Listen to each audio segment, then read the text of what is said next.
Welcome, friends, to another edition of Economic Update, a weekly program devoted to the economic dimensions of our lives: jobs, debts, incomes, our own, our children. I'm your host, Richard Wolff. Today's program is one that has been building up in my mind for quite a while.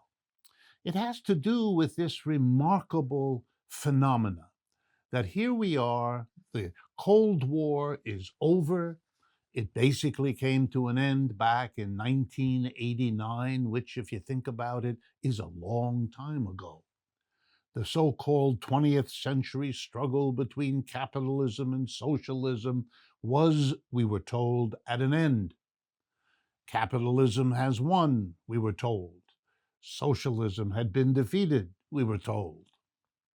And yet, for the last 30 years, right up until the present, it's as if nothing changed. The stories about the Soviet Union have become the stories about Russia, but much in the stories hasn't changed. When I pick up the New York Times or the Washington Post and read about what's going on in Russia, it's invariably bad. If I pick up and read about what's going on in China, it's invariably bad. I remember that, having been a young man, when the Soviet Union was discussed or the communist China was discussed. Same language. And yet, here's the interesting thing. The Soviet Union rejected its Communist Party, which is now a minor political party in that country. They embraced capitalism 30 years ago, and they have not wavered from that in the time since. Capitalism in China is likewise highly developed, much stronger year after year than it has been in the past. Both Russia and China are societies that mix private capitalist enterprises with state capitalist enterprises. But that doesn't make them unique in the world. Most of the countries in the world do that. Most of the countries in Europe, Asia, Africa, Latin America are mixtures of varying proportions. So what is then this special hostility to Russia on the one hand and to China on the other? It's as if the whole business about communism versus socialism was a fake issue, wasn't the real problem. Because now that that issue is clearly not relevant the way it was, nothing has changed. The hostilities are the same. Where once before both Republicans and Democrats demonized the Soviet Union and China, now they divide the work. The Democrats demonize Russia and the Republicans demonize China, or maybe Republicans and Democrats agree on China, but the Democrats are more hostile to Russia. Come on, what's going on here?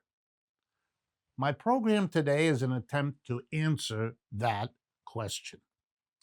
And here's my thesis that I'm going to develop.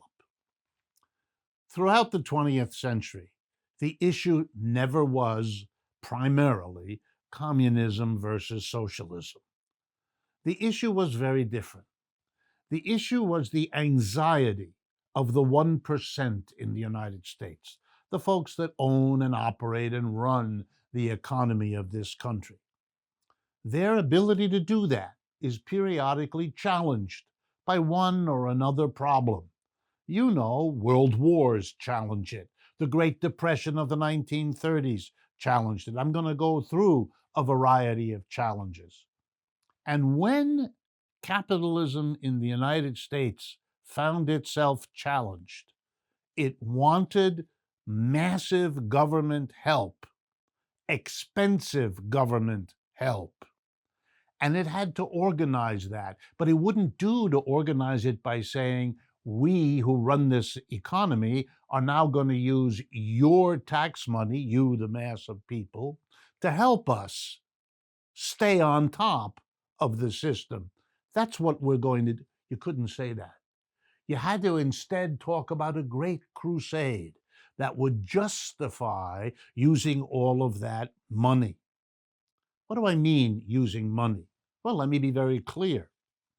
For the whole 20th century, but particularly after the World War II, we maintained in the United States, as we do to this day, an immense military industrial complex, the very thing that President Eisenhower spoke to us about at the end of his presidency and warned us about, quite rightly. It's extremely expensive. This year alone, we'll be spending almost $1 trillion on the defense activities and budgets of the United States. It's staggering. That is an enormous source of profit to an enormous proportion of America's biggest corporations. The government is paying them huge amounts of money, cost plus contracts, they're called, very profitable. Every state in the union depends on the businesses that sell to the government military. And that has to be justified. And a great struggle between capitalism and socialism is a way to do that. Then there's a second way that the government has been brought in. The United States, across the 20th century, became a global capitalist power. More and more as the century went on, we businesses in America depended on foreign sources of raw materials, on foreign markets where you could sell the goods, on foreign supply chains where goods were made and then processed and moved to another place, eventually to be sold here. The profitability of American industry became more and more dependent on the world, and the government was called in to make sure that world played the role that would profit American businesses. And that was expensive. Thousands of military bases around the world, an enormous foreign policy apparatus. And that was justified also in the name of a great crusade against socialism and communism. Yeah, that was a wonderful rationale. And it has a name, an old name. It's called nationalism. You can get people to do all kinds of things if you either say that you must protect the nation against danger, or you must celebrate the nation as God's gift to the world. And the United States, we did both. But it was a charade. It had an ulterior motive. And we know it now because the socialism and the communism are gone, but the exact same game keeps getting played. If the Russians and the Soviets can't be the enemy, terrorism will be. If terrorism doesn't look like it can be the plausible enemy to justify the defense budget, to justify all the activities around the world, okay, we'll pick the Chinese. It really doesn't matter. It's the same game. I want to take this argument and show you historically why it is a consistent pattern in and of the United States. And then I want to show you where that leaves us right now. So let's begin. The power and the position of American capitalism has been challenged repeatedly. It was challenged by the rise of populism at the end of the 19th century. It was challenged again after World War I. It was challenged by the Great Depression of 1929, and it was challenged after 1945 when the end of World War II left a very powerful Soviet Union as the other part of what defeated fascism in Germany, in Italy, and in Japan. And the American business community felt threatened after each of those periods because their position was shaken. And in each case, as I will show you, nationalism was used. Immigrants or foreigners, in one way or another, were pinpointed as the great danger that had to be protected against. The rest of the world had to be controlled, shaped, blocked from hurting us. A war between the United States and the other, the foreigner, was brought into play. Let me give you a few examples. At the end of the 19th century, when a rise of populism in this country, the rise of our labor movement, the Knights of Labor, the AFL, you had a real upswing of mass popular hostility, often by the rural parts of America, the farmers who were really being destroyed by the railroads and the rise of industry. There was the first of these big waves, a ferocious anti-immigrant ideology was developed. Business led the way in all of this. These immigrants are threatening the American way of life. These immigrants, these are over and over. People who had come earlier were taught to hate those who came later. They were to be seen as threats. English came first, so they saw the Irish as a threat. The Irish came next, they saw the Italians and the Jews as a threat. Then you can continue on and on. The danger of the other. A big wave of nationalism. The United States entered the Spanish-American War, took over Puerto Rico, the Philippines, to control the world, to stop the immigration. The whole mentality of fighting the other, the foreigner. After World War I, when there was a scary revolution in Russia, this got a little bit different. Once again, there was danger to the capitalist domination of the world. Those Russians weren't about to play those Soviets the way the United States wanted the world to play. They were a discordant element. And so once again, we had a big anti-immigrant wave, only now later immigrants. The most important case of the 1920s, Sacco and Vanzetti, Italian immigrants who were attacked for being somehow subversive, anarchists, communists, socialists, all of that European immigrant, foreign, the nationalism as a way to justify repression. The 1920s was a period of ferocious repression, particularly in Boston, which came to be the symbol of that period of time. And so my point, which I'll pick up in the second half of today's show, is carrying that history forward. We have a long history when the people who run this society feel frightened and they want the government to smash whoever scares them and to pay for whatever they need to have their dominance maintained, they mobilize nationalism. They find some foreign enemy. Who it is changes and really doesn't matter. It wasn't about capitalism versus socialism. It was the rerun in the 20th century of an older 19th century pattern of using nationalism to shore up capitalism every time the capitalists felt endangered or vulnerable. We've come to the end of the first part of today's show. Before we get to the second half, I want to remind you our new book entitled The Sickness is the System: When Capitalism Fails to Save Us from Pandemics or Itself is available at democracyatwork.info/books. I also want to thank our Patreon community for their ongoing invaluable support.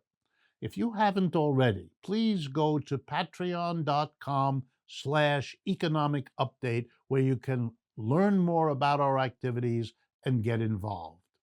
Please stay with us. We'll be right back to continue this discussion of nationalism and capitalism.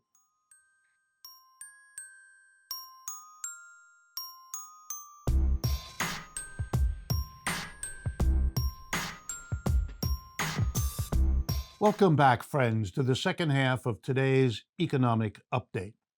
We're talking about how an embattled, a vulnerable, a frightened capitalist class in the United States has reacted to moments of danger and fear that their situation is compromised by deploying nationalism, by coming up with some foreign or foreign-connected danger that has to be protected against, that has to be fought, that has to be engaged to get people to spend the money that the capitalists need the government to spend to keep themselves dominant. But of course, they don't say so. They don't admit that.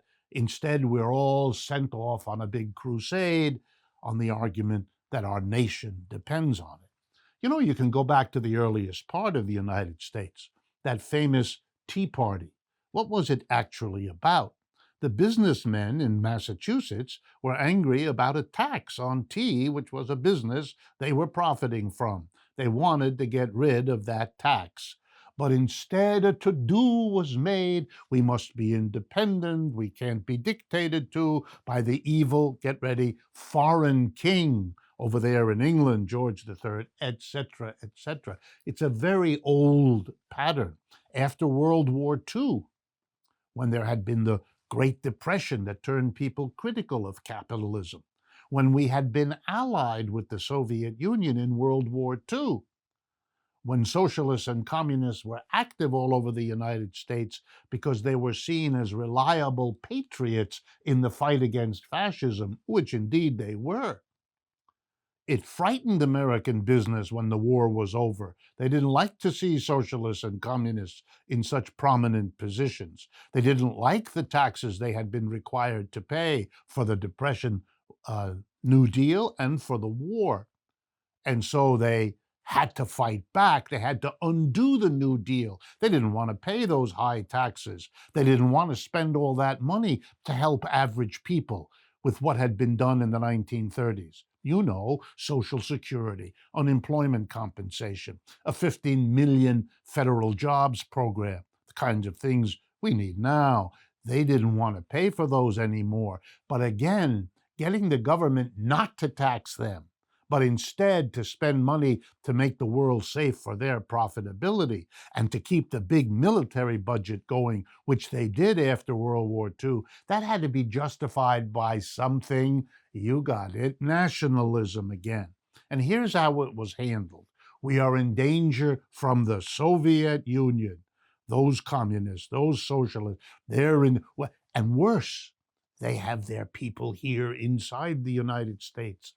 The famous fifth column, that we have to expunge their agents here at home, you see, just like keeping out immigrants, keeping those foreign agents from this country. And so you could repress everything in this country that had built up the New Deal. The communists, the socialists, the union activists, they're the ones who made the New Deal happen. You could squash them at home and you could push back against the Soviet Union. But to make money for business, you could not give that as the explanation, even though it was. You had to come up with a great crusade. And the crusade, here we go, was capitalism versus socialism. It became the dominant motif, the mantra of the second half of the 20th century. But it was a very old game, played yet again. Very important. Now let's turn to the present and see where we are and where it's taking us. We have had 3 crashes of capitalism in the 21st century, each one worse than the one before. The dot-com crisis in the spring of 2000, the subprime mortgage crisis in the autumn of 2008, and the ongoing COVID-19 crisis that started in March of last year. Each one worse, each one more devastating, each one blamed on something else, but the capitalists at the top, they know they're in trouble. They know it because of the difficulties they face. They know it because of the criticism coming up left and right. Suddenly a socialist can run for president and do well. Suddenly socialists can run for Congress and win. Suddenly the critique of capitalism is everywhere, even on evening comedic programs on our TV. They know their situation is once again dangerous. And once again, it will be nationalism that they turn to, because they've done that from the beginning of this country's history. And the most graphic examples are right in front of us. What caused the defeat of Hillary Clinton? The Russians. Not her, not her policies, not her program, not the condition of the United States. No, no, no. The Russians did it. And for Mr. Trump as president, who is the great threat to the Chinese? And the Democrats and Republicans compete over who the foreign enemy is. And as if that weren't enough, Mr. Trump goes further. It's the immigrants again. He rediscovers 100 years ago, 19th century, anti-foreigner as a way. We're endangered. Remember his words? Invasions are coming from Central and Latin America. We have to protect against the imagery, the words, the language. It's a theater to get what? The one thing the Trump administration did was to give businesses and rich people an enormous tax cut. The rest of it was cover for that. The stock market has been booming. The rest of the economy is a disaster. And the government has been funding, by printing money, the boom in the stock market. This is no rocket science, what's going on here. But there is a difference. It was reasonable, if narrow-minded, to protect capitalism in the 19th century and particularly in the 20th century in the ways they got the US government to do and for you and me to pay as taxpayers for the wars, for the government bases around the world, for the repressive apparatus, for the tax cuts, for all of it. But capitalism has moved on, and that changes everything. The profit-making capitalists have left the United States in huge numbers and to a remarkable extent. They moved to China and India and Brazil. They are producing all over the world. Capitalism has become global, and in that process, the United States, for the capitalists, is less important than it ever was. And so now the nationalism has a problem it didn't have before. If you mobilize the American people against China, you are threatening the biggest investments American companies have made in the last 25 years, which are in China. 40 to 50% of what comes from China comes from subsidiaries of American corporations or businesses in China that are partly or totally owned by American business. Those global supply chains that President Biden's talking about, those were created by private businesses because they're profitable. And if American companies can't do it, we will be outcompeted by capitalists from other countries who can. And they know it. Everybody knows it. And so suddenly, the effort to use nationalism to shore up a shaky, frightened capitalism doesn't work. And the enemy of it is the American companies themselves who don't want to lose the investments they put around the world. And they don't want to lose the competition that they will lose if they're denied access. So now turning against the foreigner isn't what it was before. And there's another problem. You waited too long. It's the old story that a policy that worked in the past isn't necessarily going to work in the future. You have to remember that, or else you make unspeakable mistakes in your personal life, in your economic life, in your political life. What worked in the past, mobilizing nationalism, is now extremely dangerous. It has enemies at home here in the United States, all those businesses who don't want that, who want the United States to support them in making money globally, because that's the way capitalism has to function now. And part of why Mr. Trump isn't president, hard as it is for him and his followers to grasp, is that the business leadership of the United States had enough. They didn't want this. They wanted much less of this than Mr. Trump. He overplayed his hand. He didn't understand American history. He wanted to run a game that the conditions no longer make reasonable. Then there's another problem. You waited too long. The investments are now in China, and China is a powerhouse. Let me underscore one of the dangers of making a nationalist effort to save the United States. Russia and China together, the two number one enemies of the leadership of this country, together have a population 4 times larger than that of the United States, and a military capability that the United States has never confronted in its history and will have to think long and hard about. They have the resources, probably better and more than we do. They certainly have the people. They have the infrastructure. This is not the kind of battle that has been engaged in the past. Do you really want to go down that road? The catastrophic possibilities you don't need me to talk to you about. I want to go back and raise the basic question again. The struggle between capitalism and socialism was mostly theater, like so much of our politics. When Mr. Trump railed against the immigrants, it was theater designed to cover what he had to do, which was to give corporations the huge tax cut they got in December of 2017. This country is not endangered by a few thousand immigrants from Latin America. We are a country of 325 million people. If we have 10 million undocumented immigrants, that's the maximum. And the 10 million of those poor folk do not threaten an economy of 325. It's theater. Nationalist, anti-foreign theater. And so is the demonization of Mr. Putin or Xi Jinping.